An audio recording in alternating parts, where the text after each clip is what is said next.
Hello guys, welcome to 67, your daily political update. This is me, Sanjay Bhargav. Next day start.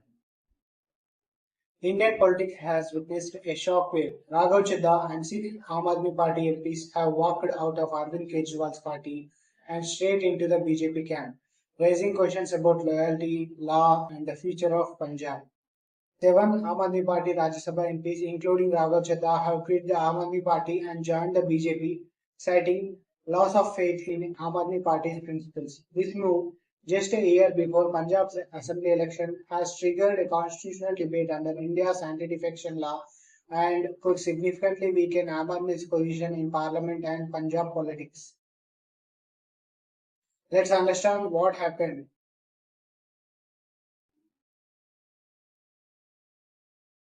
Let's understand who is defected. Raghav Chadha, Sandeep Pathak, Ashok Mittal, Harbhajan Singh, Rajendra Gupta, Vikram Sahni, and Swati Maliwal. And why they now has defected? Raghav Chadha said Aam Aadmi Party has deviated from its founding principles and accused the leadership of corruption and personal gain. This move comes less than a year before Punjab's assembly elections, where Aam Aadmi Party had won a massive mandate in 2022. Political impact is Aam Aadmi Party's Rajya Sabha strength drops from 10 to just 3 MPs, while BJP gains 7 new members, boosting its numbers in the upper house. Understand the constitutional and legal framework governing this issue. Anti-Defection Law 10th schedule. Normally, MPs who quit their party face disqualification. Merger clause. If two-thirds of a party's legislator in a house agree to merge with another party, they can avoid disqualification. Here, 7 out of 10 Aam Aadmi Party MPs, more than two-thirds, claim to have merged with BJP. And the controversy is, experts argue that the law requires the original political party, that is, the Aam Aadmi Party itself, to merge, not just its MPs. So, the Rajya Sabha chairman must decide whether this counts as a valid merger. The decision could be challenged in court. And the Aam Aadmi Party's stance is Sanjay Singh has already announced that he will seek disqualification of Raghav Chadha and others, calling the move unconstitutional. Let's understand why did they defect. Internal rifts. Raghav Chadha was removed as Aam Aadmi Party's deputy leader in Rajya Sabha, signaling a loss of trust. Personal grievances. Maliwal had a long-standing feud with Kejriwal's aide. Pathak was once Kejriwal's closest strategist, but grew disillusioned. Political calculation is joining BJP secures their Rajya Sabha membership and positions them with the ruling party ahead of Punjab elections. Let's understand the implications of this issue. For Aam Aadmi Party, it is a severe blow to credibility, especially in Punjab, where 6 of the defectors were elected. It weakens its national presence and morale. And for the BJP, it gains symbolic strength in Punjab, where it had only 2 MLAs in 2022 and numerical advantage in Rajya Sabha.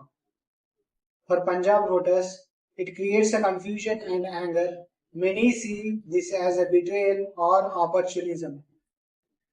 Legal uncertainty is that until the Rajya Sabha chairman rules, defectors are technically still Aam Aadmi Party's MPs but functioning with BJP. In the end, this defection is not just about 7 MPs, it's about survival of the Aam Aadmi Party, the rise of BJP in Punjab, and a constitutional test of India's anti-defection law. The battle is now both political and legal.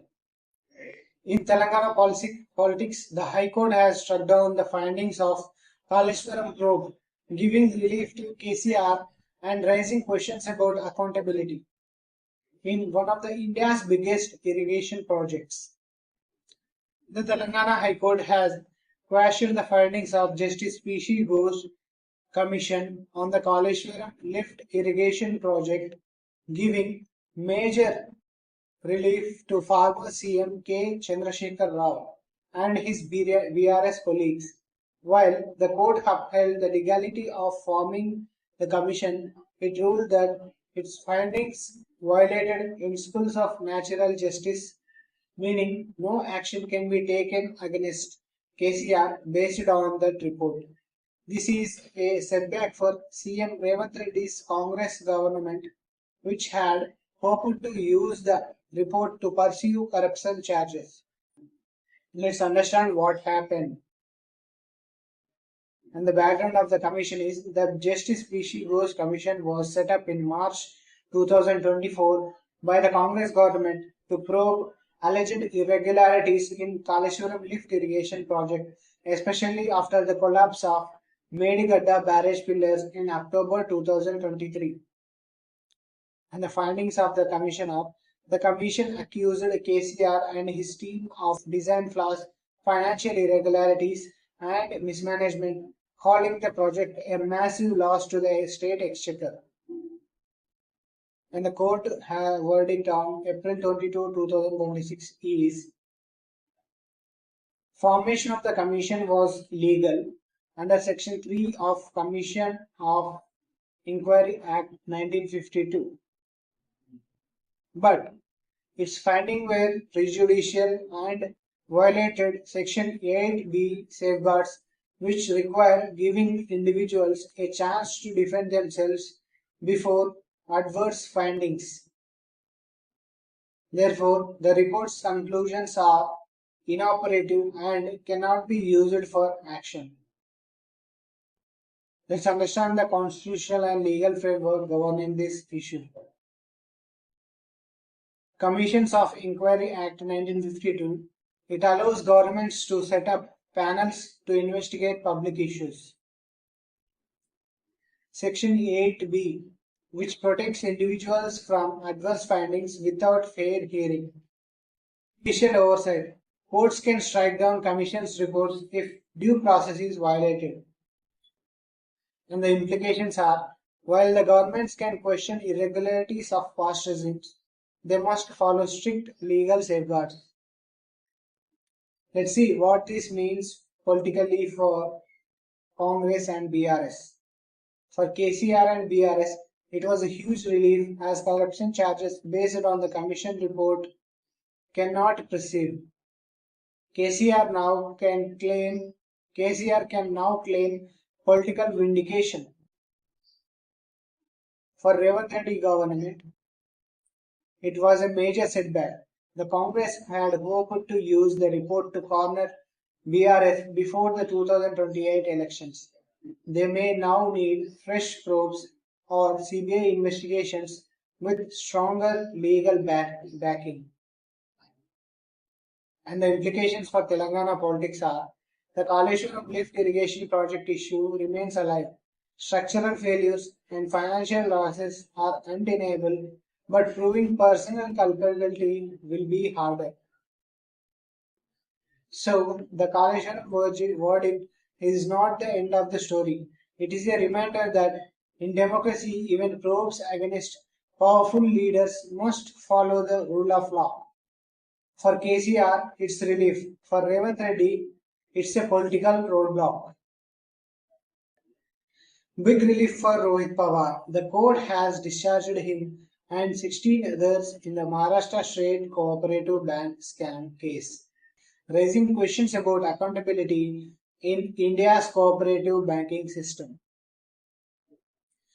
A special PMLA court in Mumbai has discharged Rohit Pawar and 16 others in the 25,000 crore Maharashtra State Cooperative Bank Scam case, ruling that since the original predicate offence filed by the police was closed, the linked money laundering case by the Enforcement Directorate cannot continue. This gives major relief to Rohit Pawar, who had been accused of benefiting from undervalued sugar mill sales. Let's understand the Maharashtra State Cooperative Bank case. And the institution is Maharashtra State Cooperative Bank, which is an apex cooperative bank in the state. And the period is alleged irregularities between 2007 to 2017. And the allegations of this issue are loans worth thousands of crores given to sugar mills and cooperatives that later defaulted. Assets of defaulting sugar mills sold at throwaway prices to politicians, relatives, and private firms. Estimated loss to the state exchequer is approximately rupees 25,000 crore. And the victims are farmers, cooperative members, and depositors who lost financial security due to mismanagement. Let's see who were accused. Politicians Rohit Pawar, NCP SP MLA, Project Tanpure, Ranjit Deshmukh Congress, Arjun Kotkar Shiv Sena, and others. And the families are firms involved. Companies linked to Ajit Pawar relatives, including his wife Sunetra Pawar. Total accused is 17 persons named in Enforcement Directorate's charge sheet between 2023 to 2025. Let's understand why they were discharged. Legal clause invoked. Under the Prevention of Money Laundering Act, Enforcement Directorate cases depends on a predicate offence, the original crime registered by police. Closure of predicate offence. The Mumbai Police's Economic Offence Wing filed closure reports in 2020 and 2024, accepted by the Sessions Court in February 2026. And the court's view is that since the predicate offence was closed, the Enforcement Directorate's money laundering case had no legal basis. And the result is all 17 accused was discharged. Let's understand why Rohit Pawar was involved in this scam. Rohit Pawar was accused of being linked to undervalued acquisitions of sugar mills that had defaulted on Maharashtra State Cooperative Bank loans. He claimed he was being politically targeted because of his family's rivalry with other power factions. Let's understand the constitutional and legal framework governing this issue. Commissions of Inquiry Act 1952 and cooperative laws govern the cooperative institutions. Prevention of Money Laundering Act 2002, it requires a valid predicate offence for Enforcement Directorate to pursue money laundering charges. Judicial oversight.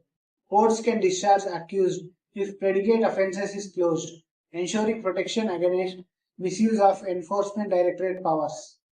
We understand the implications. For Rohit Pawar, it was a big political relief. It strengthened his position in NCP Sharad Pawar party. For Enforcement Directorate, it was a setback as its case collapses unless Bombay High Court revives the predicate offence.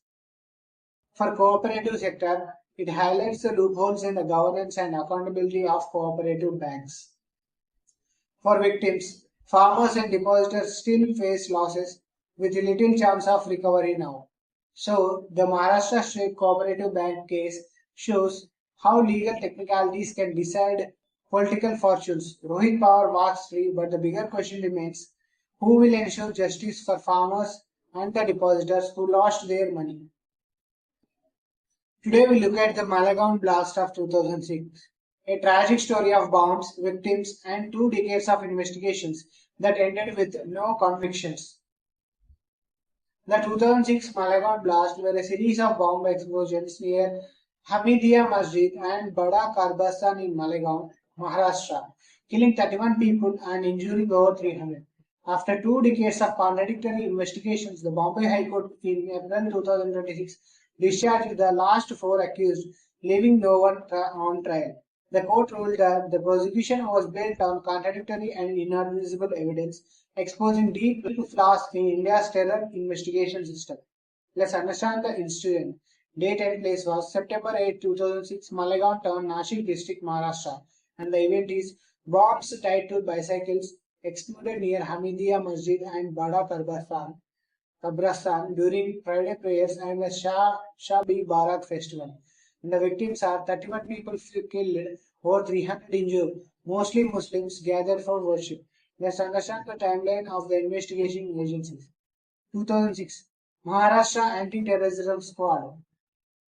It arrested 9 Muslim men alleged SIMI involvement. It claimed blasts were part of Islamist terror conspiracy.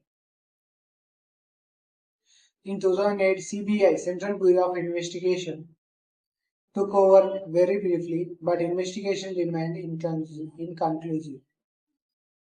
In 2011, National Investigation Agency re-examined the case, said Hindu right-wing extremists were behind the blast.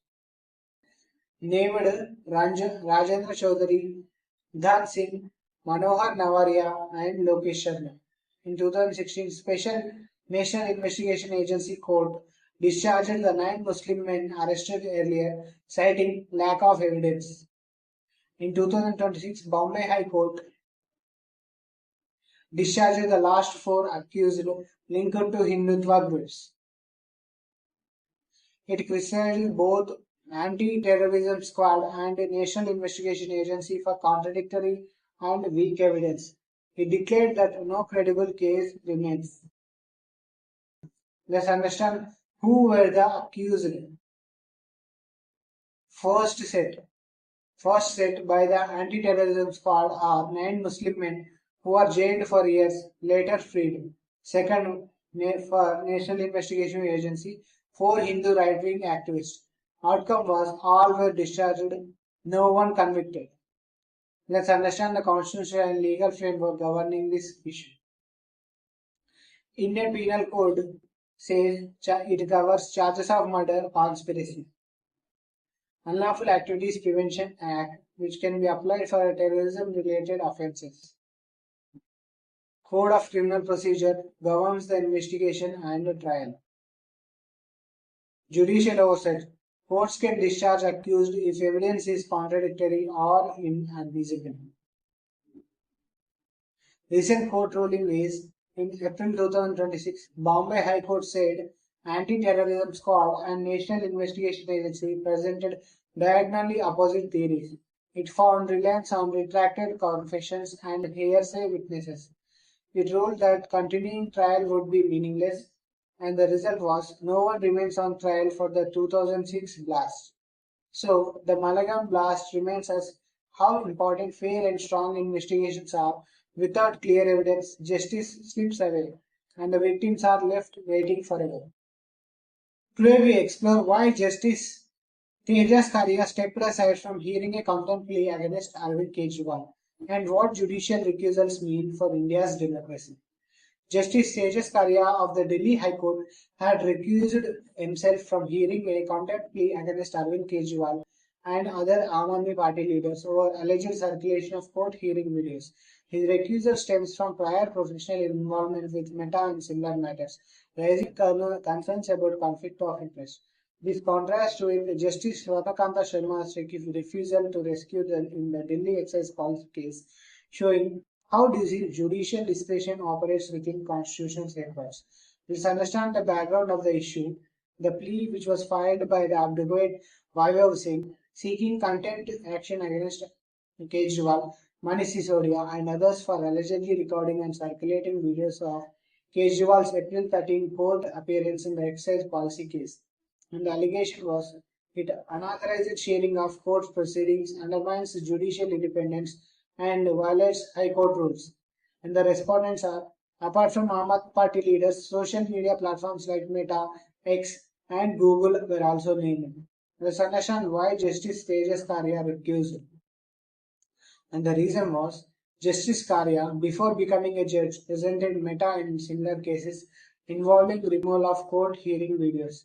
And the grounds are to avoid conflict of interest and maintain impartiality. And the court order says this matter will now be heard by this bench. List tomorrow before a bench of which one of us, Justice Tejas Karia, is not a member. Let's understand the constitutional and legal framework governing this issue.